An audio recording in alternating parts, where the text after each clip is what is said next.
Yeah, hi, it's the 26th of March 2018 at almost 3 p.m. Before I start, I forgot to mention Marcel Harding 5 in my last list of recommended video creators. You might drop over to see Marcel if you like. Yeah, some good guys here, small channels. And all different, all offering something a little bit different. Anyway, moving on to what I wanted to talk about in this vid. Captain Bob Smiley once said it's the channel's a bit like a dialectic, where we sort of examine the truth of our thoughts and our ideas and what have you, what our belief system. Yeah, and I think that's probably true as well. Yeah, I'd agree with that. Always have done. I think we do that and sort of examine things and get comments and usually, you find that your views get reinforced and hardened by what the commenters are saying. But I also look at it as a way to simplify, if you will, simplify what's happening to us. Make it as simple, and the simpler it is in your mind, I think the stronger it becomes, the stronger your belief system becomes. If it's complicated, confusing, and filled with terminology that's can be ambiguous and what have you, I feel, I could be wrong, but I feel you lose strength. But if you can get it down, if you can get ideas down to the very kernel of the base of the thought, it makes your mind very powerful, and it's very hard to weigh, to knock you off path that way if your ideas are very strong. And I've come to think of what's happening to us, particularly feminism, but other things as well. I think it's what's been happening and what does happen in the world is certain groups are protected. For whatever reason, and often these groups are protected almost without question. In much the same way as women are thought of that way. There's no question that they should be protected. There's no thought that they may be equal to us, and why shouldn't they protect us, for example? Why shouldn't we protect one another? Why is it that it's considered that men have to protect women? I mean, it might be right. That might well be right. But my whole point is that it seems to grow out of this protection, which is also where narcissism grows, from a parent being too overly protective of a child. So the child's not allowed to go out there and get knocked about a bit and find their own way in the world. No, they've got mum and or dad behind them, protecting them every step of the way. So this can, if you ask me, can achieve nothing other than a narcissistic child, because they're special. They're above everybody else. They've got this protection. They've got somebody. They're in a cocoon, and I think this is what's happening. And I think this is what's happening to women, and now it's really being promoted through feminism.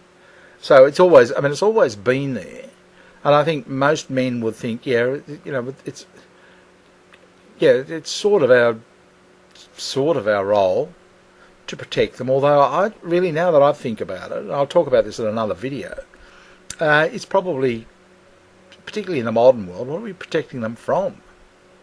Why do they need our protection? But it's sort of this unspoken, waffly shades of grey area that they need to be protected. So you have their eyes of white knights and all of that sort of thing. Can you see what I mean about not having simple thoughts, simple things? Yeah, and so really, because of the, it's just, should we protect them? Shouldn't we? See how it's not clear? There's nothing clear there. It's just, and this is what happened for all these years. Where I really don't know. So it's now reached a point where at least you can have a very simple thought. I reckon. I call it tyranny.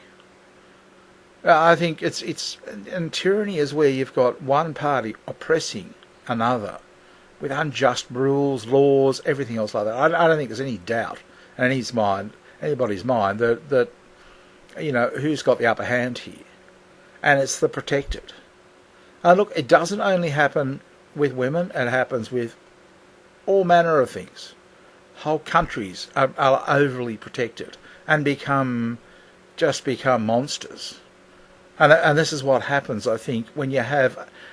And I think this is really this is the core of the issue. We can talk about everything else we like, but at the very core of the issue is this overprotection. Okay. In mgtow, we don't have a lot of protection. Like, I have no protection here at all. I'm standing in front of you, and it's, I'm just in my skin. My last video was about, please, I really could live without the trolley comments. I mean, there's nothing I can do about them, and they don't particularly bother me anymore. But it's not like, I don't know, I could probably delete them, can I? I've got no idea. I won't. And I'll just put up with it. But that's me. Because I think that helps make me be stronger. But I don't block, because that makes me weaker. That means I can't handle it, or I can't... And I don't want to handle it, so I just appeal to it, all right? I try and use my mind to talk to my fellow human and say, no, I don't really appreciate it, so could you please stop? Okay, and I'm sure other guys don't either. But, the commenters can become tyrannical if I allow them to. All right, and if I protect certain ones or whatever. No, it's a protection that somehow leads to tyranny. And it could take, 10 years, 20 years, 50 years, whatever. It could happen in a child's, before they're out of their teenage years. Where they're given too much protection. And I've been there. I've probably done it, and probably guilty of it myself. Where I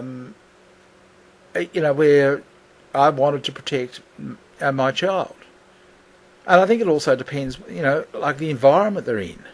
I was more or less forced into, putting my child into a religious school because I signed a piece of paper. And that's really the religion trying to protect itself. So then it goes all... I mean, this is a whole other story, but this is the way I saw it. Yeah, because I was marrying such a Catholic girl. Actually, I had to agree that our children went to a Catholic school, and I found that it was just the most... the school that was in my area, that was just aggressive, and I could understand why women wouldn't like the men that were there.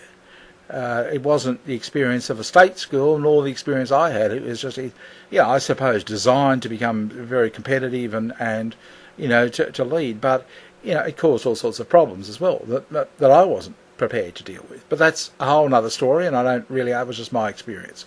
And it could have been unique to this town. I have no idea.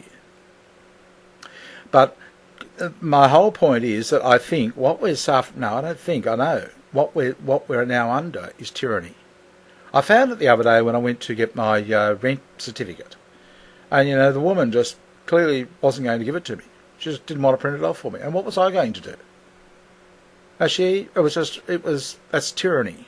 That's like this thing. See how she's got me on the... Well, she thinks she does because I came straight home and found it online, so it didn't bother me. So I got out of it that way. But that's what they're attempting to do. Yeah, you better, start doing this and doing that, or bad luck, we do with you what we wish. That's tyranny. There's no other way of looking at it. And that's what you're fighting against here. And that's what we're all standing up against.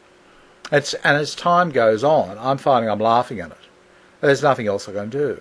There's a saying, it was a Janis Joplin song, freedom, honey, is when you've got nothing left to lose. Yeah, that's where I'm at. So I've got nothing left to lose. There's only, you can take my money, you can take my children, you can take my life, you can take everything. I've got nothing left to lose.